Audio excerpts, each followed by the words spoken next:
नमस्कार दोस्तों, आज हम सुनेंगे सोमवार की व्रत कथा। प्राचीन काल की बात है। एक गांव में एक साहूकार रहता था। साहूकार बहुत धनी था, लेकिन उसकी कोई संतान नहीं थी। साहूकार अपने वंश को लेकर हमेशा चिंतित रहता था। साहूकार भगवान शिव को प्रसन्न करने के लिए सोमवार का व्रत रखता था और व्रत के दौरान भगवान शिव पार्वती की पूजा करता और शाम को शिवलिंग पर दीपक जलाता था। साहूकार की पूजा अर्चना को देखकर एक दिन माता पार्वती ने भगवान शिव से कहा, हे प्रभु, ये साहूकार आपका परम भक्त है। प्रति सोमवार को विधि विधान से आपकी पूजा करता है। मुझे लगता है कि आपको उसकी मनोकामना पूर्ण करनी चाहिए। शिवजी ने पार्वती जी की बात को सुनकर कहा, हे गौरी, ये संसार एक कर्म क्षेत्र है। जैसे एक किसान अपने खेत में बीज बोता है तो कुछ वक्त बाद उसे पेड़ मिलता है, उसी तरह इस संसार में आदमी जैसा कर्म करता है उसे उसका वैसा ही फल मिलता है।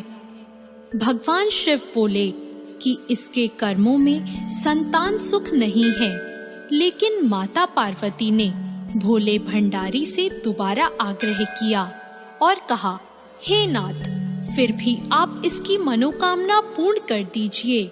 यह आपका परम भक्त है। अगर आपने अपने भक्तों की इच्छा को पूर्ण नहीं किया तो वो आपकी पूजा आराधना क्यों करेंगे? माता पार्वती के इतना आग्रह करने पर भगवान शिव ने कहा, यह साहूकार बहुत धनवान है और इसके कोई पुत्र नहीं है, इसलिए ये सदैव चिंतित रहता है। लेकिन इसके भाग्य में संतान योग भी नहीं है।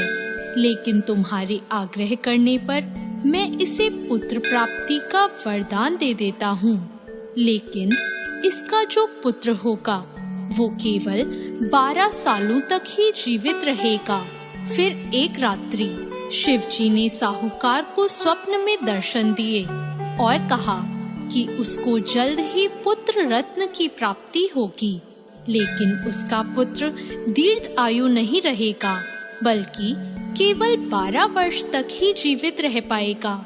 यह बात सुनकर साहूकार ना तो प्रसन्न हुआ और ना ज्यादा दुखी हुआ। साहूकार ने इस बात को सुनकर भी पूजा अर्चना जारी रखी और कुछ दिनों बाद साहूकार की पत्नी गर्भवती हो गई और उसने एक सुंदर बालक को जन्म दिया। बालक के जन्म से घर पर हर्षो उल्लास का माहौल था, लेकिन साहूकार खुश नहीं था, क्योंकि उसको पता था कि उसके बालक का यह जीवन केवल 12 वर्ष तक का ही है और उसने किसी को भी यह बात नहीं बताई थी। जब साहूकार का बालक 11 वर्ष का हुआ तो साहूकार की पत्नी ने कहा कि अब इसका विवाह कर देना चाहिए, लेकिन साहूकार ने मना कर दिया और उसे शिक्षा के लिए काशी भेज दिया। साहूकार ने बालक के मामा को बुलाया और पैसे देकर उन्हें बालक के साथ काशी जाने का आदेश दिया। फिर साहूकार ने मामा भांजे से कहा कि वह काशी जाते समय रास्ते में यज्ञ करते हुए और ब्राह्मणों को भोजन कराते हुए ही जाए। दोनों मामा भांजों ने ऐसा ही किया। काशी जाते वक्त जिस रास्ते से मामा भांजे गुजर रहे थे, उसका राजा अपनी पुत्री का विवाह एक ऐसे राजकुमार से करवा रहा था जो कि काना था, यानी उसे एक आंख से दिखता नहीं था। दूल्हे का पिता इस बात से चिंतित था कि अगर दुल्हन पक्ष को यह पता चल गया कि दूल्हा काना है तो राजकुमारी विवाह के लिए मना कर देगी। इसलिए उसने जब साहूकार के पुत्र को देखा तो उसने सोचा कि मैं अपने बालक के स्थान पर तोरण के वक्त इस बालक को बिठा दूंगा और दुल्हन के पक्ष वालों को पता भी नहीं चलेगा। दूल्हे के पिता ने साहूकार के पुत्र को इस बात के लिए राजी किया। इस तरह साहूकार के उस लड़के ने दूल्हे के कपड़े पहने और घोड़ी पर चढ़कर तोरण की रस्म पूरी की। तोरण के बाद फेरों की जब बारी आई तो दूल्हे के पिता ने साहूकार के पुत्र से अनुरोध किया कि वह दुल्हन के साथ फेरे ले और जब विवाह संपन्न हो जाए तो यह बात किसी को ना बताए। मामा भी राजी हो गया और विवाह समारोह भी निपट गया और शादी संपन्न होने के बाद मामा भांजा काशी के लिए प्रस्थान कर गए। परंतु साहूकार के पुत्र ने दुल्हन के कपड़ों पर लिख दिया कि तुम्हारी शादी मुझसे हुई है, लेकिन जिसके साथ तुम जाओगी वह एक आंख वाला आदमी है और मैं काशी में शिक्षा ग्रहण करने जा रहा हूँ। जब राजकुमारी ने यह बात पढ़ी तो उसने राजकुमार के साथ जाने से इनकार कर दिया और अपने पिता से कहा, यह मेरा पति नहीं है, मेरा पति शिक्षा ग्रहण करने काशी गया है। जब सब जगह यह बात फैल गई तो मजबूरी में दूल्हे के पिता को सारी बात बतानी पड़ी और दुल्हन के पिता ने भी अपनी बेटी को भेजने से इनकार कर दिया। इधर मामा भांजे दोनों काशी पहुंच गए और बालक शिक्षा ग्रहण करने लगा और मामा ने यज्ञ कराना भी शुरू कर दिया।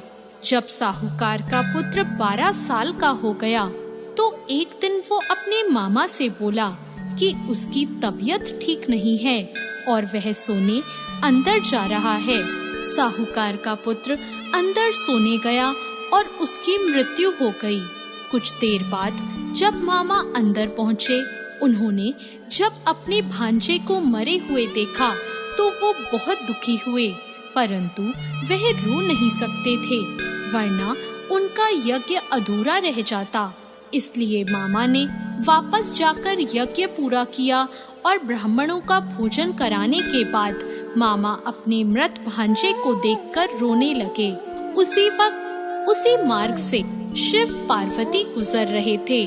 माता पार्वती ने किसी के रोने की आवाज सुनी तो उन्होंने शिवजी से कहा, हे प्रभु, कोई मनुष्य रो रहा है, चलो उसके दुखों को दूर कर देते हैं। शिव पार्वती मामा के पास गए और उन्होंने जब मृत बालक को देखा तो हैरान हो गए, क्योंकि वह भगवान शिव के आशीर्वाद से जन्मा साहूकार का पुत्र था। माता पार्वती ने कहा, हे नाथ, यह तो साहूकार का पुत्र है जिसको आपने केवल 12 वर्ष तक का जीवन दिया था। पार्वती जी ने मृत बालक को देखा तो उन्हें दया आ गई और उन्होंने शिवजी से कहा, प्रभु, आप इस बालक को जीवन दान दे दीजिए, वरना इसके माता पिता जीते जी मर जाएंगे। माता पार्वती के आग्रह करने पर शिवजी ने उनकी बात मान ली और उसे जीवन दान दे दिया। साहूकार का पुत्र जीवित हो गया और मामा भांजे अपने घर की ओर प्रस्थान के लिए चल दिए।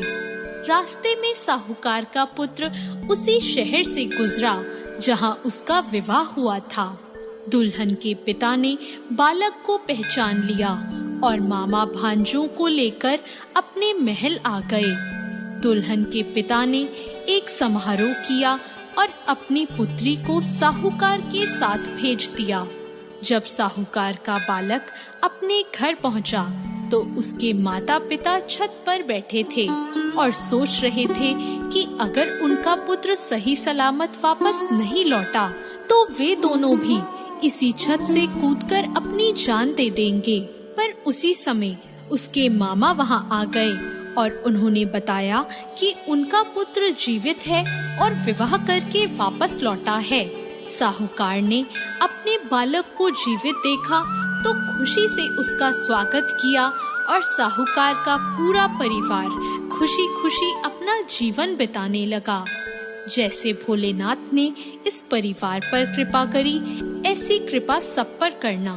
तो दोस्तों, कैसी लगी आपको आज की ये कथा?